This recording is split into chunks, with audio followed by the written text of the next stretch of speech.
আসসালামু আলাইকুম।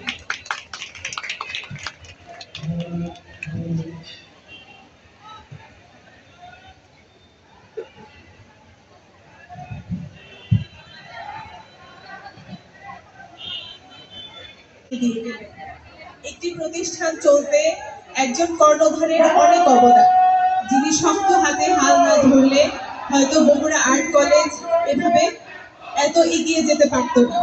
আমরা তার প্রতি অসীম কৃতজ্ঞতা জানাচ্ছি। অনুষ্ঠানের এ পর্যায়ে আমি আমার বিশেষ অতিথিদেরকে অনুরোধ করব তাদের মূল্যবান বক্তব্য রাখার জন্য। জনাব ইজাজাল ওয়াসি, বিশেষ অতিথি, দেওয়ানি ও ফৌজদারি আদালত অ্যাডভোকেট,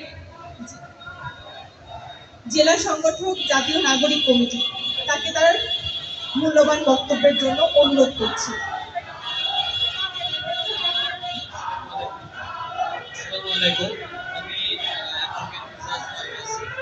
আমি এখানে আজকে উপস্থিত হয়েছি বৈষম্য বিরোধী ছাত্র আন্দোলন এবং